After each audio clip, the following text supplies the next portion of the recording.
नमस्कार, आप देख रहे हैं प्राइम टीवी और मैं हूं आपके साथ मुस्कान अजमानी। बुलेटिन की शुरुआत बड़ी खबर से होगी, जहां बीजेपी का महामंथन पश्चिमी यूपी के लिए चुनावी महासमर का एक अहम किला है, जिसको फतेह करने के लिए सत्तारूढ़ भाजपा से लेकर सभी पार्टियां जोर लगा रही हैं।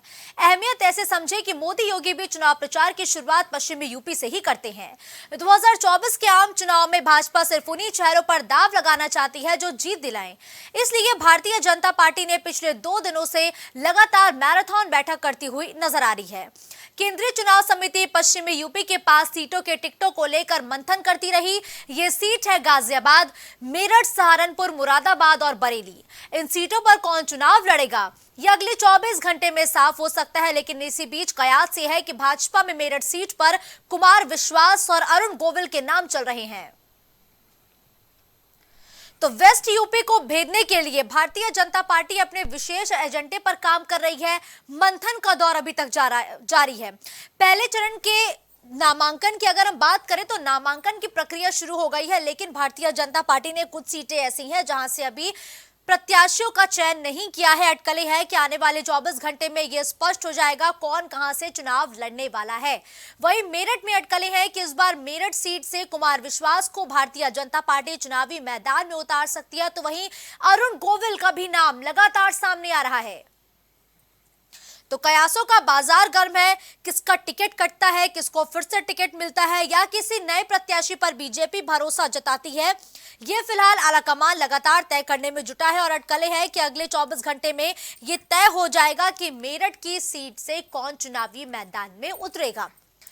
अभिनव का रुख करेंगे, जो इस खबर पर ज्यादा जानकारी के साथ लाइव जुड़ चुके हैं। अभिनव, देखिए, मेरठ सीट को लेकर लगातार मंथन जारी है। कुमार विश्वास और अरुण गोविल 2 नाम चल रहे हैं, लेकिन इन 2 नामों की रेस में सबसे ज्यादा बढ़त किसने बनाई है? अटकलें किसकी हैं ज्यादा? देखिए, लोकसभा चुनाव से पहले जो भारतीय जनता पार्टी है वो सभी समीकरण साधने में जुटी है और उसी के तहत पश्चिमी यूपी पे खासा फोकस कर रही है। मेरठ सीट की बात करें तो यहाँ से जो अरुण गोविल हैं और कुमार विश्वास का नाम चर्चा में है। कुमार विश्वास का नाम चर्चा होने के पीछे की वजह यह है कि मेरठ से बहुत पास इनका घर है, पिलखुआ। हालांकि गाजियाबाद जिले में आता है, लेकिन जो है वो मेरठ से महज 20 किलोमीटर की दूरी पे है। और जो कुमार विश्वास हैं, कभी उनके रायबरेली से लड़ने की चर्चा सामने आती है, कभी मेरठ से सामने आती है। तो ऐसे में कयास लगाए जा रहे हैं कि कुमार विश्वास या अरुण गोविल में से भारतीय जनता पार्टी किसी को अपना मेरठ से प्रत्याशी उतार सकती है और जो मेरठ से सिटिंग सांसद हैं उनका टिकट कटेगा। बिल्कुल, लोकसभा देखिए चुनाव अभिनव, की अगले 24 घंटे में सूत्रों के हवालों से खबर है कि भारतीय जनता पार्टी बचे हुए जो भी कैंडिडेट है उनके भी नामों की घोषणा कर सकती है। अभी जिन सीटों पर नामांकन की प्रक्रिया शुरू हो चुकी है, क्या 24 घंटे के अंदर उन सीटों पर भी प्रत्याशियों का ऐलान हो जाएगा? क्योंकि मेरी जानकारी के मुताबिक 3 से 4 सीटें ऐसी है जिस पर बीजेपी ने अभी तक कैंडिडेट को चुनावी मैदान में नहीं उतारा है। जी बिल्कुल, देखिए, भारतीय जनता पार्टी की जो दूसरी सूची आनी है उत्तर प्रदेश के लिए वो बहुत शीघ्र आ सकती है। अभी कुछ देर पहले की जो खबर है उसके मुताबिक यूपी बीजेपी प्रदेश अध्यक्ष भूपेंद्र चौधरी को दिल्ली तलब कर लिया गया है। वो एक मीडिया कार्यशाला में लखनऊ में मौजूद थे और यहाँ से वो सीधे दिल्ली के लिए रवाना हुए। तो भारतीय जनता पार्टी जल्द से जल्द अपने प्रत्याशियों का ऐलान करना चाहती है, क्योंकि पश्चिमी यूपी के लिए बीते दिन से ही नामांकन शुरू हो चुका है। 27 तारीख तक ये नामांकन चलना है और बीच में जो होली है उसकी छुट्टी भी होनी है। तो इसी के लिए पीलीभीत सीट की अगर बात करें, जिसपे अभी भारतीय जनता पार्टी ने अपना कैंडिडेट नहीं घोषित किया, समाजवादी पार्टी ने कल देर शाम कैंडिडेट घोषित किया, वहां नामांकन होना है 27 तारीख तक और बीजेपी अब तक अपना प्रत्याशी नहीं तय कर पाई। वहां से वरुण गांधी वर्तमान में सांसद हैं। तो ऐसे में जो कयास हैं वो ये लगाए जा रहे हैं कि भारतीय जनता पार्टी वरुण गांधी का टिकट काटना चाह रही है, इसीलिए इतनी देरी हो रही है। बहरहाल अब देखने वाली बात है ये है कि बीजेपी अपनी जो दूसरी सूची है उसको कब तक जारी करती है और जो बीजेपी की दूसरी सूची है उसकी वर्तमान सांसदों का टिकट कटता है या बिल्कुल फिर उनका ठीक है, टिकट लेकिन रहता देखिए है। अभिनव, अगर हम बीजेपी की यूपी की पहली सूची पर गौर करें तो 47 कैंडिडेट ऐसे हैं जिसे बीजेपी ने रिपीट किया है। तो क्या जब दूसरे चरण की सूची आएगी तो उसमें भी कैंडिडेट को रिपीट किया जा सकता है? जी बिल्कुल, देखिए, ऐसी बहुत कम गुंजाइश है कि कैंडिडेट रिपीट किए जाएंगे, क्योंकि अगर कैंडिडेट को रिपीट ही करना होता तो बीजेपी ये बहुत पहले कर चुकी होती।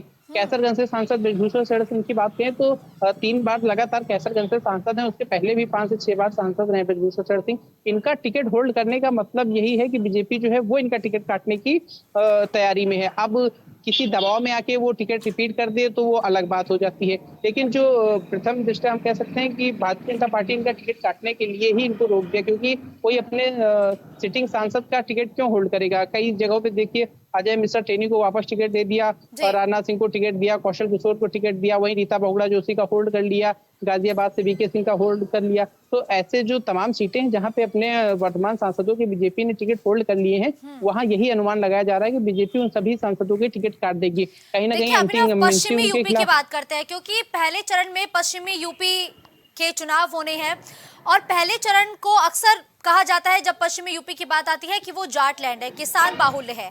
ऐसे में जाट लैंड को साधना बीजेपी के लिए कितनी बड़ी चुनौती है, क्योंकि लगातार अगर हम पश्चिमी यूपी की बात करें तो किसानों के प्रदर्शन के बाद अटकलें हैं कि समीकरण बदल सकते हैं।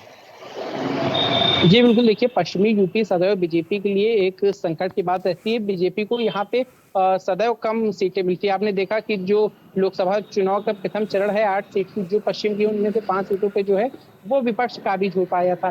तो पश्चिम लगातार बीजेपी के लिए चिंता का विषय रहा है और इसी के लेकर भारतीय जनता पार्टी ने जो है वो आरएलडी के साथ गठबंधन कर लिया। पश्चिमी यूपी की बड़ी पार्टी मानी जाती है आरएलडी, और उसके जो प्रमुख हैं जयंत चौधरी, वो अब बीजेपी के साथ आ चुके हैं। उनको उत्तर प्रदेश में कैबिनेट मंत्री का पद भी आरएलडी कोटे से एक मंत्री को उनके मिल गया है।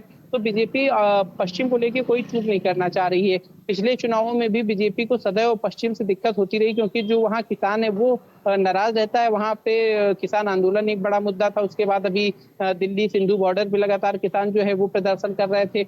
इसके अलावा राकेश टिकैत भी वहाँ एक फैक्टर माने जाते हैं पश्चिम यूपी में।